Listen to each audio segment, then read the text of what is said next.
All right, hello everybody. Yes, it's your good friend Pozzible back again. And here we're doing an actual movie review here at Pozzible Movie Reviews. We're doing my review of On Her Majesty's Secret Service, the 1960s George Lazenby's only one-time James Bond outing.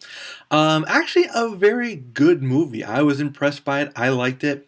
You know, one of the reasons why it took me so long to watch this movie was because a long time ago, when I was in junior high, of all things, back in the 80s, I was flipping through the channels one time, and I caught this show, and I was trying to figure out what it was. I saw the last 3 minutes of this show, and believe me, if there's any James Bond that you have to see the last 3 minutes of, it's this Bond. I mean, this is the one where he finds true love, he actually gets married, and it's a very different story for James Bond. From what I'm understanding, On Her Majesty's Secret Service is one of the very few books that was made into a movie that was very, very canon. Okay, what happened in the book is what happens in the movie.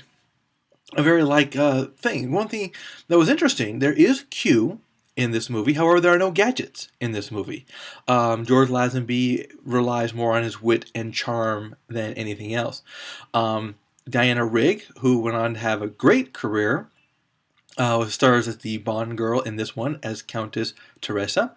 A very nice story. One thing I didn't like, though, I didn't like the duality of the stories. On the one hand, you had James Bond on his mission. On the other hand, you had his courtship of Teresa, and leading up to marriage, of all things. Very different for Bond, for sure. But one thing I wanted to mention about this movie. This movie was made back in the 1960s. And Bond always tries to be the best example of spy movies, of men for their time period. For example, back in the 60s, he had to compete with our man Flint, whereas here in the 2012, we don't have a decade that has a name yet, unfortunately. We have another 8 years of that, 7 years actually, if you want to only count 2013. But yeah, James Bond today had to go up against Jason Bourne, and you see a lot of similarities there. Whereas James Bond back in the 60s had to deal with our man Flint, and he took it, but he took the best elements. He didn't take it too far. Like in the Flint series, the last thing Flint was doing was learning how to speak to dolphins. He wanted to be able to communicate with dolphins, of all things. Here, James Bond turns out to be an expert in butterflies. So I thought that was interesting. We actually visit M's house. A very different thing to ever do in a James Bond movie. A great movie. A great time. A little long, though. I will have to admit, the movie did seem to go on a little too long. And of course, it had that 1960s psychedelic flair to it. But don't let this fool you. I mean, that's why when you look at the posters, it's far up, far out, far more James Bond. It's because this was the 60s. That's how people talked. That was the way people thought, to be cool back then. George Lazenby does start off with a cute little joke where basically he rescues the damsel who's about to drown herself in water, and for some reason 2 guys jump out of nowhere and attack him. Now, you never know who those 2 guys are. They know he's James Bond, but they're here to attack him. It never makes that much sense, but back in those days, you didn't have to explain it. He was James Bond. People attacked him every day. That was the name of the game.